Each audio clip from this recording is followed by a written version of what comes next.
Yes, Hitman.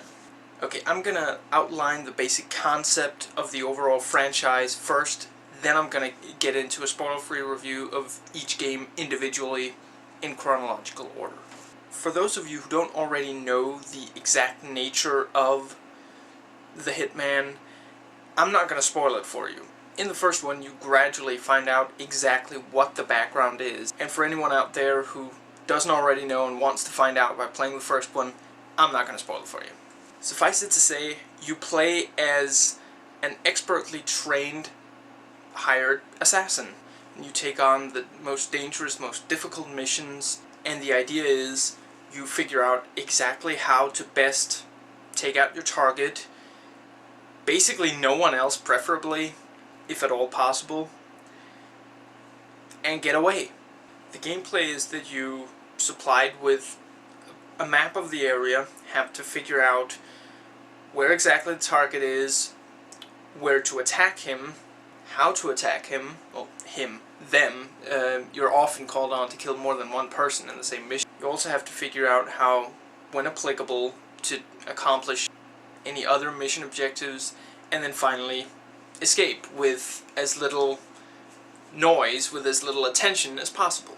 These games have some excellent guns and other weapons, with pistols, submachine guns, assault rifles, snipers, and even a couple of machine guns. And melee weapons range from, a kitchen knife, a scalpel, a bat, even a nail gun. Now, in these games, it can help you a lot to sneak.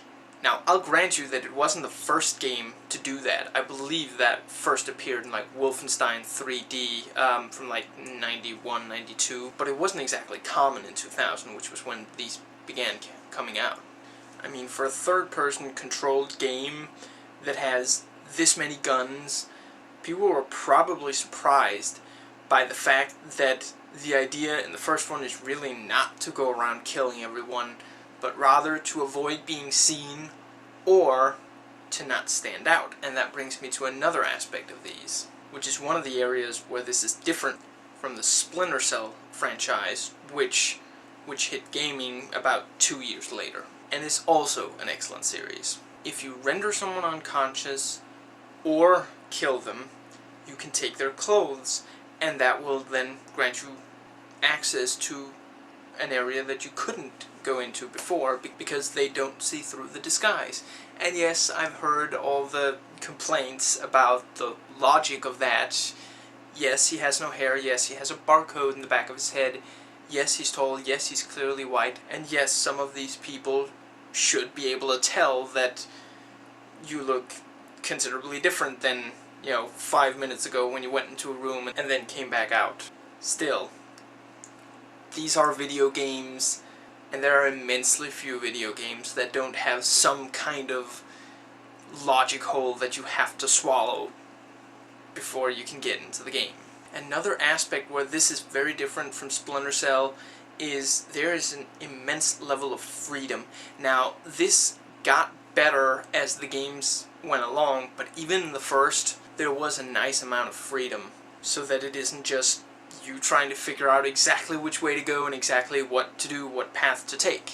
You can have a lot of fun with going back to earlier missions and trying to find new ways of accomplishing that mission.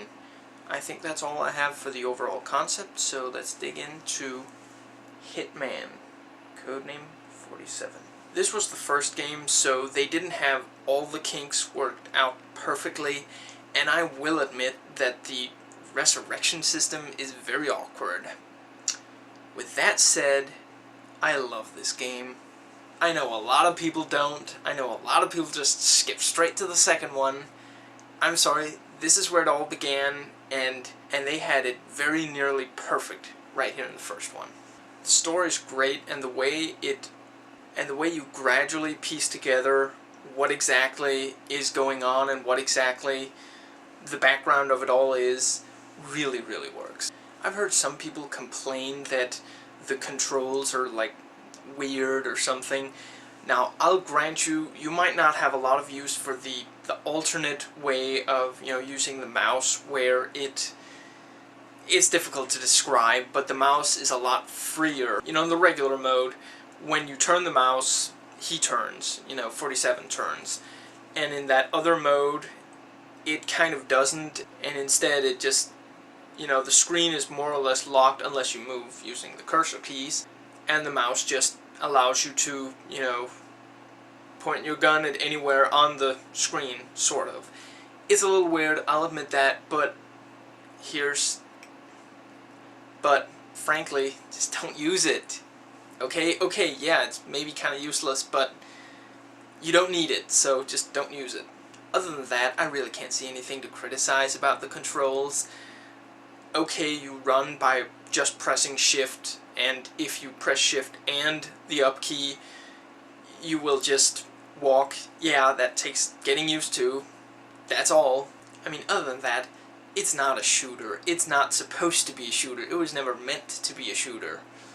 So if you're going around just killing everything in sight, yes, the controls suck for that. They're not meant to be used for that. Even with this first one, they had this nice visual style with this really great cinematography. Like, one of the first images you see after you've completed training mode is like these blinds opening and you see the city outside and you're in like Hong Kong, and it looks gorgeous. Yes, the graphics are dated today. The game's 10 years old. Of course they are. There are some glitches and such to the graphics, but I really haven't run into any big bugs in it. And I'd also like to point out that to date, even with Hitman Blood Money, which might be the last one because they seem to be focusing, IO Interactive seem to be focusing on other stuff now, which is cool. How much can you do with this one idea without going too far away from where you started out? And if you don't go away from that, you're just making the same game over and over. So, but yeah, even with Hitman Blood Money, the first one, Codename 47, is the only one where you can choose to dual wield any, provided they're pistols or that size. Even if you use the sawed-off shotgun, you can still dual wield it. Now, the actual way to dual wield is a little difficult to explain. You use left control to, when you're in the menu selecting weapons, it's almost easier for you to figure it out, just trying out a couple of different things, than for me to try to explain it. I don't know. I think what you basically do is you, holding down left control, you click on one gun, pistol, and then you scroll up and leave it on another pistol, and then you let go of left control, and then I think he'll draw both. And yes, in the others you can also dual wield, but you can't really choose. Either you have the guns that you dual wield, or you have the regular ones. You can't really choose.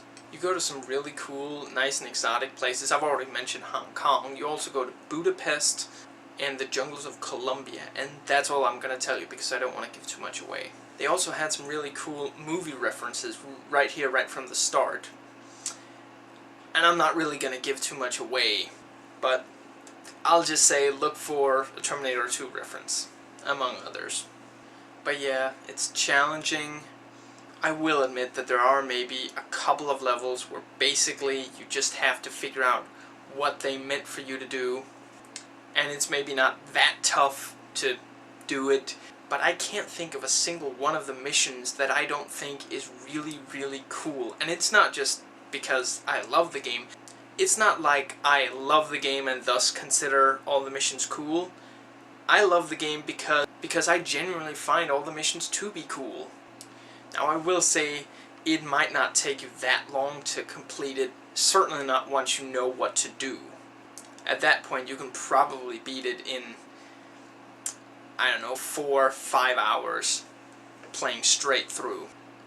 It's got great weapons, and I would say it's quite satisfying.